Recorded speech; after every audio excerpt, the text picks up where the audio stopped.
दोस्तों, अगर मैं आपसे पूछूं कि महाभारत का सबसे बड़ा विलन कौन था, तो आप दुर्योधन का नाम लोगे, शकुनी का नाम लोगे, कुछ लोग कर्ण का नाम लेंगे।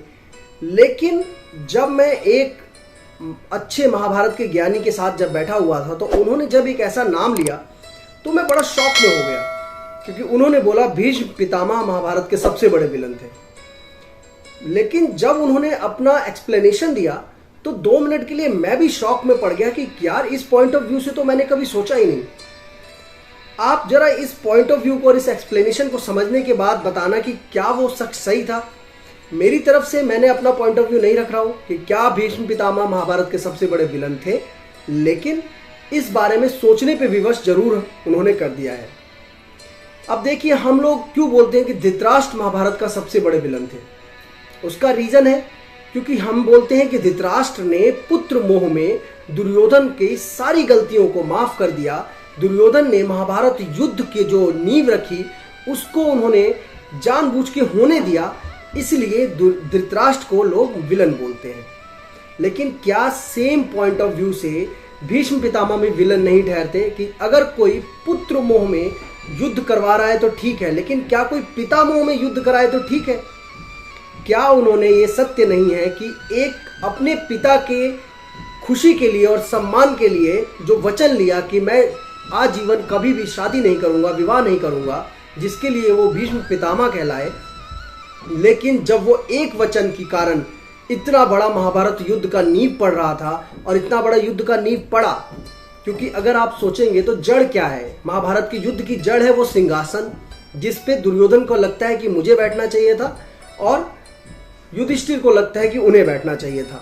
लेकिन अगर भीष्म पितामह ने शादी कर ली होती, वो वचन तोड़ दिया होता, पिता मोह में ना पड़े होते। ये एक्सप्लेनेशन मैं अपना नहीं दे रहा हूँ, ये एक्सप्लेनेशन उस शख्स का है जो कि मैं आप लोगों से शेयर कर रहा हूँ, जो कि मुझे काफ़ी हद तक कन्विंसिंग लगा था कि अगर भीष्म पितामह ने वो वचन तोड़ा होता तो उनको कभी भी ऐसी स्थिति नहीं आती कि वेद व्यास जी के द्वारा पुत्र प्राप्ति करवानी पड़ती अपने राज्य को आगे चलाने के लिए। और धृतराष्ट्र जो कि अंधे निकले और पांडु जो कि रोगी निकले, वो इसी कारण निकले क्योंकि जो भीष्म पितामह थे वो उनके यहाँ वो उन्होंने शादी नहीं करी थी, और उनके यहाँ जो रानियाँ थी उनको वेद व्यास जी के द्वारा पुत्र प्राप्ति करवानी पड़ी। और जब वेद व्यास जी का उन्होंने चेहरा देखा तो वो एक डर गई, जिसके कारण उनका जो पुत्र हुआ वो एक रोगी पुत्र हुआ जो कि पांडु बने।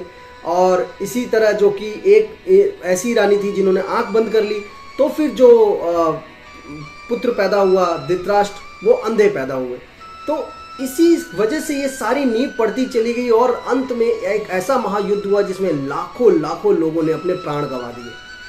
तो क्या हमें सोचने पे विवश नहीं होना पड़ेगा कि जब परिस्थितियां डिमांड करें तो एक व्यक्ति को अपना वचन तोड़ देना चाहिए था, इस कंपेयर में कि आगे चल के इतना बड़ा महाभारत का युद्ध भी हो सकता था उसके कारण।